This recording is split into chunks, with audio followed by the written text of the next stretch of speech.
vejo, eu mesma olhando, né? Eu vejo esse retrato de família. Não é um retrato tradicional de uma família composta, pessoas assim, não é dessa forma.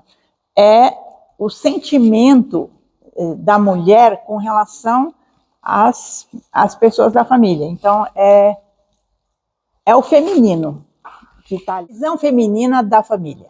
Então, isso aparece. Aí aparecem os personagens, né? E sempre o personagem, quando a gente faz, ele não é exatamente ele. Ele é um arquétipo.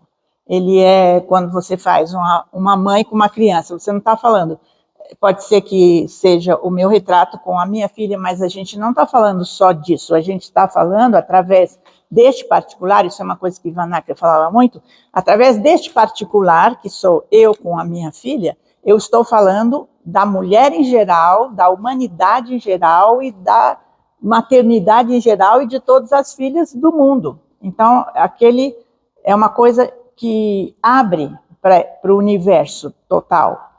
E é por isso que vale a obra de arte. Se fosse só para fazer o meu retrato, eu faria uma foto e pronto, né? Então, é por isso que o personagem, como ele se torna universal, é aí que ele tem a sua importância. Bom,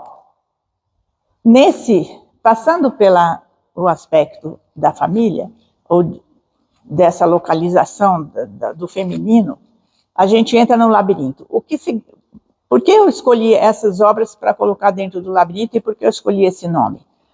Porque esse labirinto, vamos dizer, uma pessoa que estudou o academismo, depois no máximo chegou no impressionismo e tal, e tinha uma vidinha assim tranquila, de repente você vai para uma faculdade de filosofia e é 68. Em 68 existe um tumulto no Brasil, total, não só no Brasil, no mundo. Então eu estava em 68 dentro de um tumulto político, dentro da minha faculdade, polícia entrava, saía, a gente ia preso, acontecia aquele monte de coisa que todo mundo já sabe, e ainda tinham, eu estudava as bienais, estudava o que estava acontecendo da arte abstrata, da arte moderna, digamos assim, de todas as tendências que estavam ali no momento, e tinha aquele grande interrogação, o que vai ser de mim no meio de tudo isso? E o labirinto, então, ele é um mergulho, foi aí que eu entrei, comecei a trabalhar com o Van Acker. Então, o que ele me propiciou?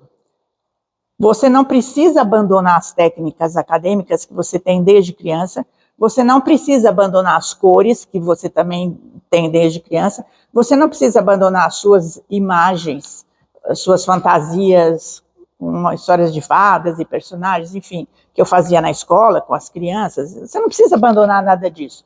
Você pode colocar tudo isso na tela, vamos dizer assim, tudo junto. Era uma forma, ele admitia que isso fosse feito, e aí você vai se aprofundar nos artistas e vai ver o que é mais importante de cada um, o que você gosta neles, como que vai ser. Então, existia um caminho, porque depois eu vou mostrar o caminho da história da arte.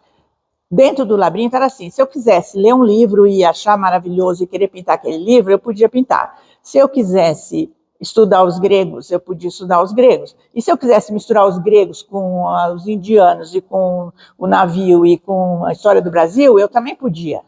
E ele me permitia tudo isso.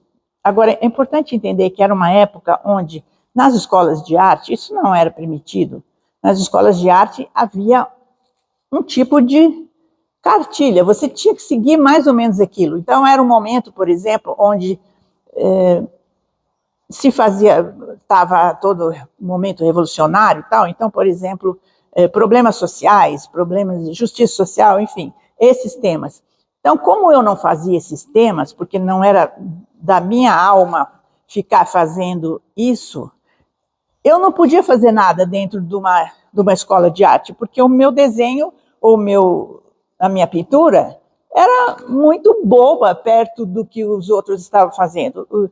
Eu tinha colegas que faziam figuras terríveis, né? Então, eu me lembro do professor elogiar um menino que tinha graves problemas, psiquiátricos até, e ele fazia aqueles desenhos psiquiátricos, vamos dizer assim, onde ele mostrava a sua doença, o que tudo bem, ele tinha essa doença e ele mostrava, e que bom que ele mostrava, é legítimo que ele faça isso. Mas o professor elogiava isso e mostrava como se fosse um exemplo. Então eu me perguntava, eu e mais algumas amigas, a gente falava assim, bom, se o professor gosta disso, como que a gente vai apresentar as nossas florzinhas e as nossas mulherzinhas, as nossas fadas, como a gente vai apresentar isso nesse momento? Eles vão dar risada na nossa cara e ele não vai aceitar o que a gente faz. Então, por outro lado, havia também nas minhas aulas de arte, nessa escola de arte, havia modelo vivo, por exemplo. Então, colocava uma modelo lá e todo mundo ficava desenhando.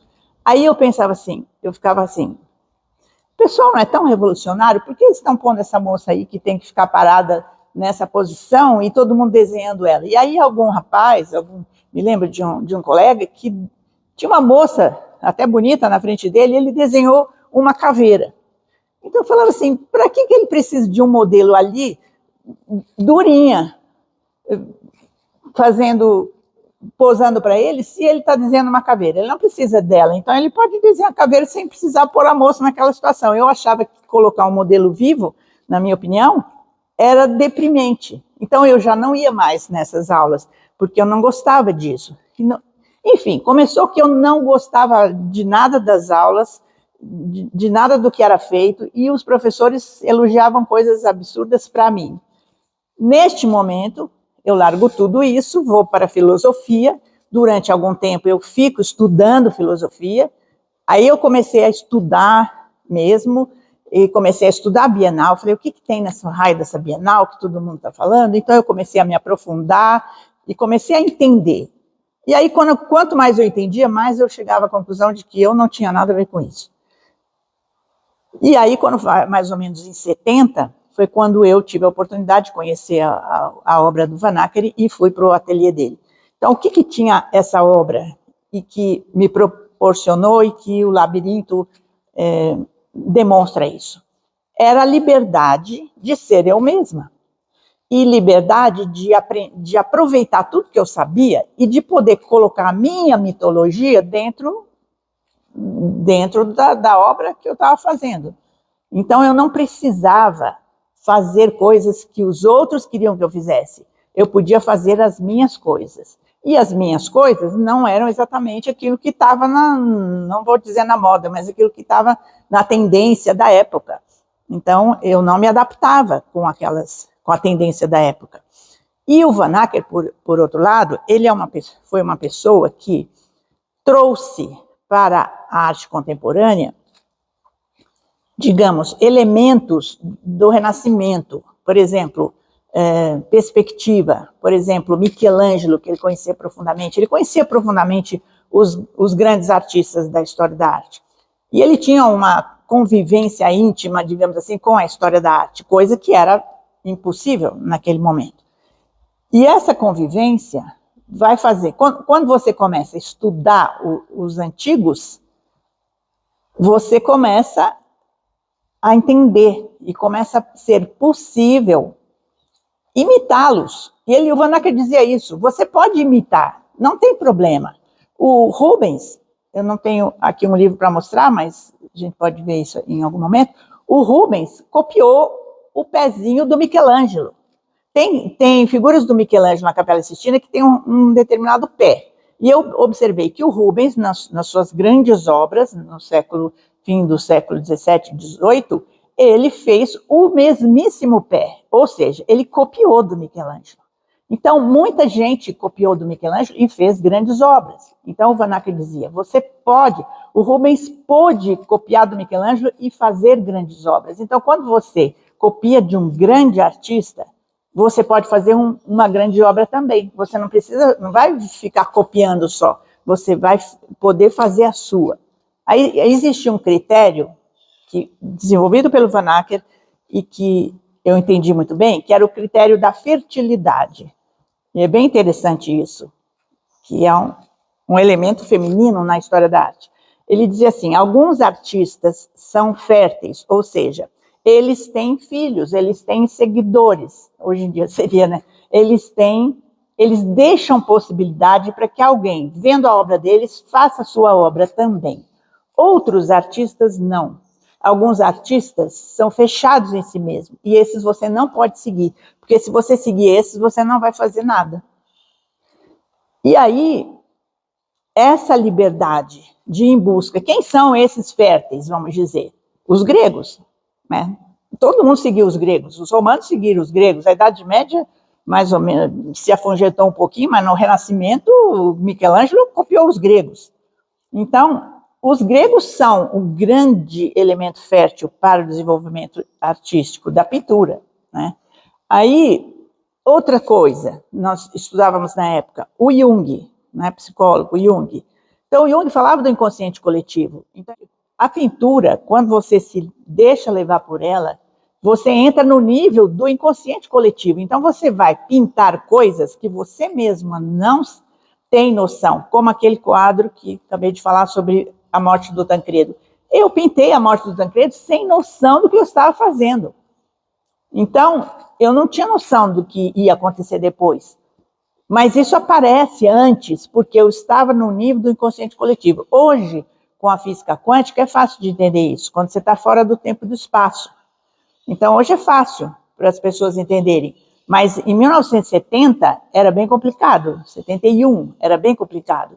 Então, uma pessoa como o Van Acker, que me abriu os livros de História da Arte e botava no chão, porque a gente se sentava no chão para ter aula com ele, porque ele era paralítico, ele gostava de ficar no chão, ele não conseguia andar, então ele gatinhava, ele sentava no chão. E eu sentava no chão com ele e nós tínhamos aula sentado no chão. Então ele pegava aqueles livrões de História da Arte e botava no chão. E ele, com a mão suja de tinta, às vezes sujava o livro. E ele me mostrava, e ele falava assim, esse artista é muito bom, este não é.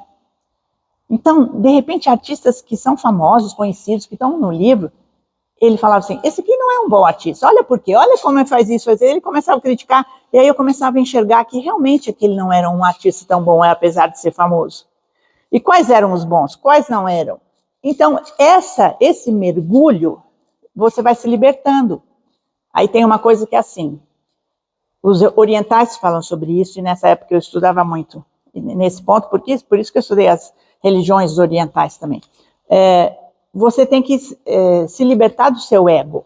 Se você tem um ego muito grande, se você está preocupado com o ego, você não consegue fazer arte profunda. Você tem que se libertar, você tem que se deixar levar por algo maior do que você.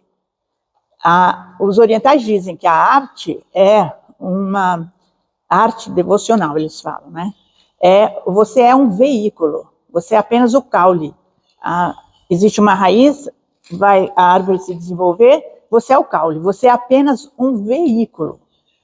Quando você se vê como um veículo, a seiva vai vir e vai brotar. Então, coisas brotam. Então, eu vejo hoje nos meus quadros, as árvores aparecem, o mar aparece, ele se mistura com mitologias, etc., porque você vai deixando sair esses elementos que estão no seu inconsciente. E você não segura eles.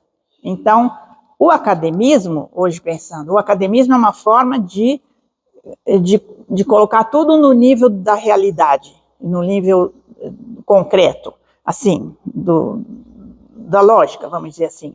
Já o abstracionismo, ou arte moderna, seria uma libertação dessa lógica. E aí vem, mas também essa libertação dessa lógica deixa você pirada. Então, vem o Van Acker e dá um equilíbrio. Ele pega, ele faz assim, ele pesca no passado o que tinha de bom e mistura com o presente e o futuro. Quer dizer, futuro, né, é o que depois fica, mas, digamos, o legado, né? Digamos, ele consegue trazer perspectiva do passado sem ser uma perspectiva acadêmica. Ele consegue trazer a cor do passado sem ser uma cor que seja naturalista. Você pode pintar uma árvore de azul se der na cabeça. Não tem importância. Você não precisa sempre pintar a árvore de verde e o caule de marrom. Você pode... Você tem liberdade. Mas existe um eixo, que é um eixo que existe um racional aí, no meio de tudo isso, que aquilo que te equilibra, é aquilo que faz, faz o labirinto, por exemplo, não ficar perdido, as coisas não ficarem... Há uma lógica no meio de tudo isso. Então, só que não é uma lógica tradicional. Também não é uma lógica da ruptura. É uma lógica que vem da Grécia, passa pelos renascentistas, pelos barrocos, e chega para nós através de Van Gogh, por exemplo, de Ensor, de outros artistas, mas existe uma lógica, só que não é a lógica tradicional, é uma outra lógica. O Van Acker falava a respeito da arte moderna. O que a gente entende com arte moderna? São todas aquelas tendências, a partir... Tem o impressionismo, que, por exemplo, a tia Ruth gostava, então, na minha infância, eu também aprendi a gostar do impressionismo. Mas o que o Van Acker falava? Depois do impressionismo, então, vai para as outras tendências, até chegar no cubismo, do Picasso, e depois a toda a chamada arte moderna. O que o Van Acker falava sobre isso? Para ele, para o Van Acker, o impressionismo era uma arte burguesa, que na época eles eram considerados fora do salão dos acadêmicos, porque eles eram uma reação ao academismo, mas eles ainda, o Van Acker dizia, o impressionismo agrada a burguesia. Por quê? Por exemplo, Claude Monet pinta uma porção de coisas bonitas, os impressionistas pintavam o sol e a chuva e a estação de trem com a fumaça. A pintura dos impressionistas era uma pintura, vamos dizer, light. Se você puser um quadro impressionista na sua casa, na sua sala de jantar, ele vai enfeitar, ele vai combinar com o seu sofá.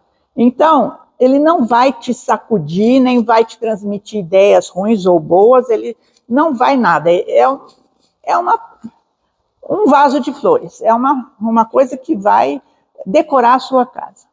Assim, segundo o Van Acker. Eu nunca tinha pensado nisso. E aí eu comecei a imaginar, a entender que o impressionismo era um pouco frágil. E aí você começa a olhar os impressionistas e fala, pô, é verdade, eles são meio frágeis. Com exceções, por exemplo, ele falava, Toulouse-Lautrec é uma exceção, porque o Lautrec vai estudar as prostitutas e aí você vai entrar no ser humano, e na desgraça do ser humano. Então, quando ele pinta as pessoas no bar e tal, ele já está entrando na desgraça e nos problemas daquelas pessoas. Então, o Lautrec já não era um superficial. Você puser o quadro dele na sua casa, talvez você vai ficar triste ou vai te influenciar em alguma coisa. Bom, e o que ele dizia do cubismo? Então, o que ele fala? O Picasso, num determinado momento, primeiro ele teve uma fase acadêmica no começo, depois ele se torna cubista. E o que é o cubismo? O cubismo é uma forma de você abstratizar, assim, a figura humana e geometrizar, porque junto com ele começam as geometrias, né, transformar a paisagem e transformar o ser humano em geometrias. Quando você faz isso, você cria uma coisa arbitrária. Então, para o Picasso, você não precisava respeitar a anatomia. O Michelangelo, para trabalhar, ele precisou ir, naquele tempo não tinha outros recursos, ele ia nos cadáveres, abria o cadáver para poder saber como eram os músculos. E depois dele, o Rubens e outros, né, já copiando do Michelangelo, não precisava mais abrir o cadáver, porque eles copiavam do Michelangelo. Aí, quando vem o Picasso, ele diz, não quero mais nada disso, vou abstrair essa arte tradicional, vou jogar isso fora. E o que ele faz? A figura, quando ele mostra uma figura de vários lados, que fala de frente e de perfil ao mesmo tempo, tal, ele quebra a linha que é a linha da anatomia. Então, ele transforma a anatomia numa coisa que não existe mais, não precisa mais de anatomia. Ele destrói a anatomia michelangelana, vamos dizer assim, ele destrói essa anatomia grega e faz arbitrariamente as figuras do jeito que ele quer. Ele pode botar o olho onde ele quiser, a boca onde quiser e tal, tal. Isso tem um significado. Ou seja, neste momento, o ser humano não tem importância mais, porque você não precisa mais respeitar a figura como ela foi feita por Deus, digamos assim. Você pode fazer do jeito que você quiser. Então, ele quebrou a forma. Então, o Picasso e outros, eles destruíram a forma. E aí, a partir daí, virão as outras tendências, muitas delas seguindo esse caminho de destruição da forma. E era por isso que eu não conseguia seguir a arte moderna, mesmo que eu fizesse abstrato, nunca era abstrato, eu nunca consegui destruir a forma. Isso que o Van Acker me explicou. Ele falou, mesmo quando você acha que está fazendo um abstrato, você não está fazendo, porque você não consegue destruir a forma. Porque não só a forma da figura humana, mas, por exemplo, a forma do mar, a forma das montanhas, as linhas curvas, que são as linhas barrocas, que são sempre curvas. Então, no Picasso quase não tem linhas curvas, as linhas são retas. No Picasso e em vários outros. Então, o que essa turma pôde proporcionar para a sociedade? O arranha-céu, o prédio, a cidade, o urbanismo do jeito que ele é hoje. Então, o Van Acker falava assim, no período colonial, havia uma montanha, uma porção de casinhas, lá em cima tinha uma igreja. Então, eles iam seguindo, a cidade colonial, ela seguia o morro, ela seguia a natureza. A casa não era um desrespeito à natureza. Enquanto que um chamado arranha-céu, um prédio, ele é um desrespeito, ele é um caixote cada vez mais alto. Então, as cidades de hoje, as sociedades urbanas e as cidades de hoje, são um total desrespeito à natureza, porque eles não são feitos de linhas de acordo com as árvores, o mar, não são, eles são o contrário disso. Então, no fundo, as nossas cidades são cubistas, onde você pode ser arbitrário, onde você pode pegar um morro. Quando você pega um morro, hoje, você pega um morro, entra com o trator, destrói o morro, você tira o morro, aí você faz um loteamento plano, tirou o morro, jogou fora. Você está destruindo a natureza. E isto é uma ideia que vem do cubismo, porque você pode destruir a natureza, você pode destruir o morro, por que não? Você pode mudar o curso dos rios. Se o rio anda, olha como é sério isso, se o rio anda em curvas, recentemente eu vi um especialista falar sobre isso, o rio anda em curvas. Quando ele anda em curvas, na curva ele diminui a correnteza, e depois ele vai. O que foi feito? Eles, para urbanizar as cidades, eles tiraram as curvas do rio e fizeram os rios correrem retos. E isso é que uma das causas da enchente do sul é essa, é mudar o curso do rio, tirar as curvas, deixar tudo mais ou menos reto. Então, quando a água vem, ela vem feito louca e inunda tudo. Por quê? Porque não foi respeitado a curva do rio. Não foi respeitado aquele. Por que você constrói, vai na montanha, constrói de qualquer jeito, subindo na montanha, e depois vem a chuva, cai e derruba tudo? Porque você não está respeitando a montanha. Se naquela montanha não é para construir nada, não é para construir nada. Mas você vai lá e constrói, cismou que vai, constrói, e aí você vem a chuva e derruba. O que nós estamos assistindo hoje? Século 21, 2024, quase 25. Nós estamos assistindo enormes inundações, nós estamos assistindo desgraças. Quantas desgraças nós já vimos? Mas aonde começa o desrespeito? Infelizmente, na era industrial, quando você começa a industrialização, e na arte, quando você faz, enfim, a escola cubista.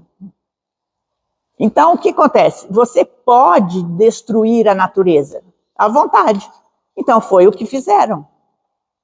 Então, quando eu estava nesse mundo, eu não entendia por quê, mas eu não estava muito bem ali.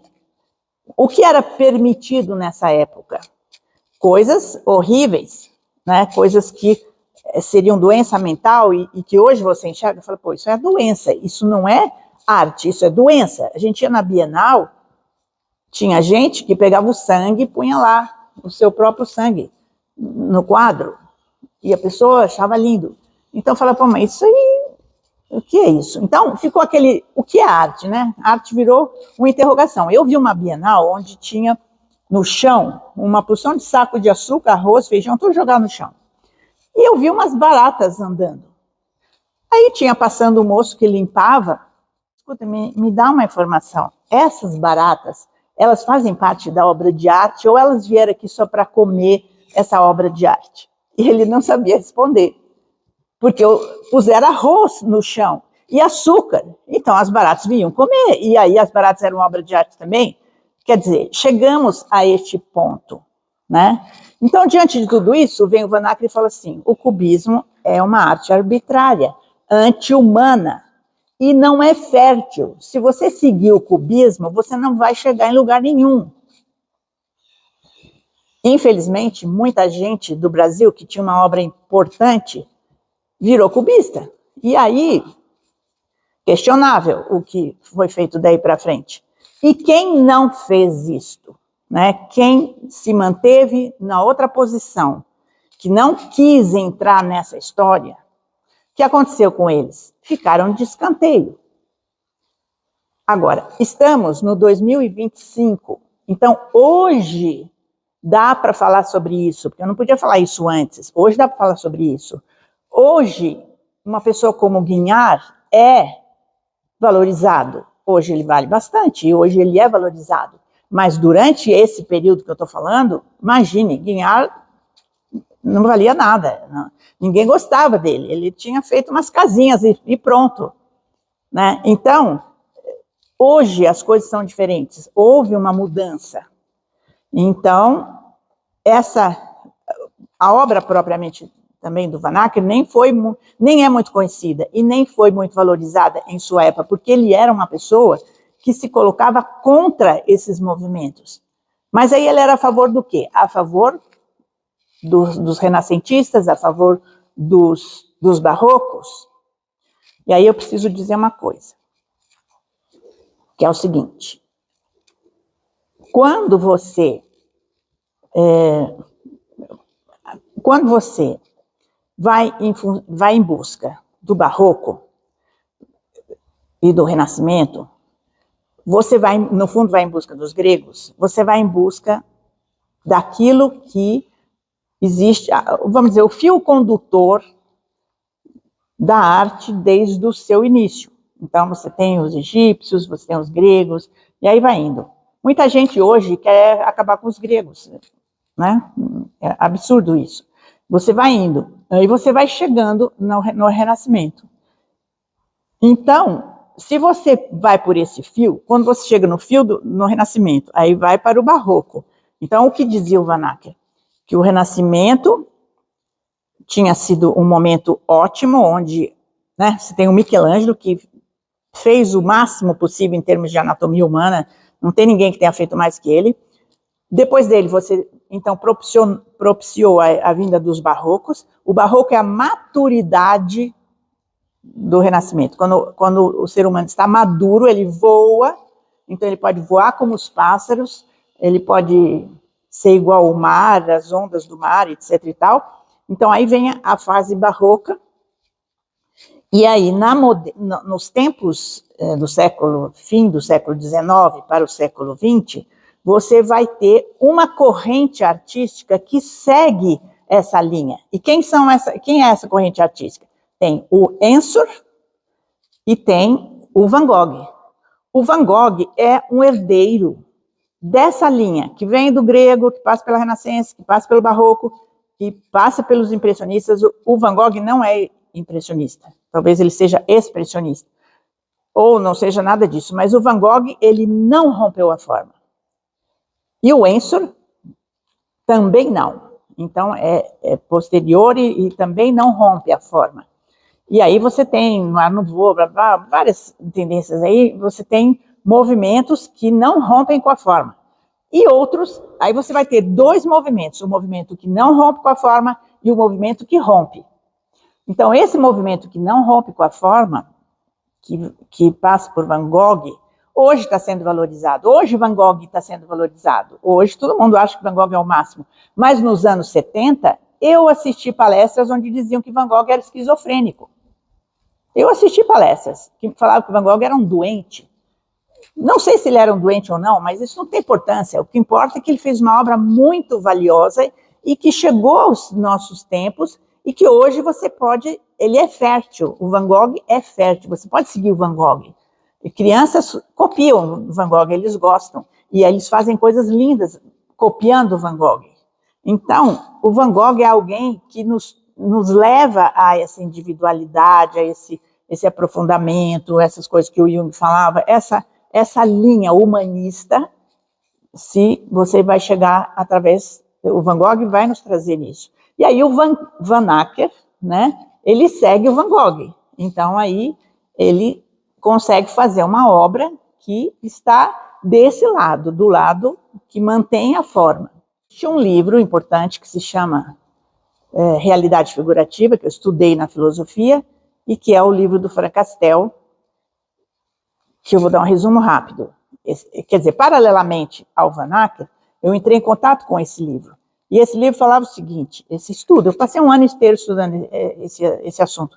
E o que ele mostrava? Que o ser humano tinha feito várias obras até chegar na Renascença, onde a Renascença teria sido o máximo do momento em que o ser humano se encontrou enquanto figura humana. Eu sou o máximo de ser humano, aí eu posso até viajar e fazer grandes navegações, ciência, enfim, grande ciência, né? A Renascença foi um grande momento. Só que depois da Renascença tem o Barroco, que é um momento maravilhoso tal do ser humano. Só que aí, aos poucos, na medida que os seres humanos atravessaram os mares e foram colonizar outras regiões e se abriu o leque da humanidade, o que aconteceu? O homem começou a se perder pela amplidão das coisas que ele estava descobrindo. Então ele descobre a ciência, mas depois a ciência começa a evoluir tanto que ele começa a se perder. Então o que o Frank Castell dizia? Que o ser humano de hoje, isso é 1970, o livro deve ser anterior, então que hoje, ou que naquela época, o ser humano estava perdido, porque ainda mais que o homem tinha ido à Lua, que tinha acontecido um monte de coisa, e as pessoas estavam completamente perdidas, não sabiam para onde ir. Então, juntar esta filosofia que fala o ser humano perdido, não sabe para onde vai, e quem é que vai ajudar o ser humano a se encontrar? Quem é, segundo o livro?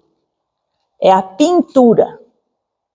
Olha que coisa interessante. Em 71 eu estudei isso. Quem vai ser? É a pintura, não é a música, não é a dança, sinto muito, não é a escultura, não é nada, é a pintura. Então ele dizia que o pintor seria aquele que vai mostrar para as pessoas como que ele vai se encontrar dentro dessa realidade ampla que ele descobriu. Ele descobriu uma realidade ampla, ele está perdidão, e aí ele vai se encontrar. Então, como que ele se encontra? Pela pintura. Aí, ao mesmo tempo, eu encontro o Van Acker com todos os ensinamentos dele, falando tudo que ele falava. Eu falo, poxa, acho que ele tem razão. Porque o Van Acker estava falando a mesma coisa.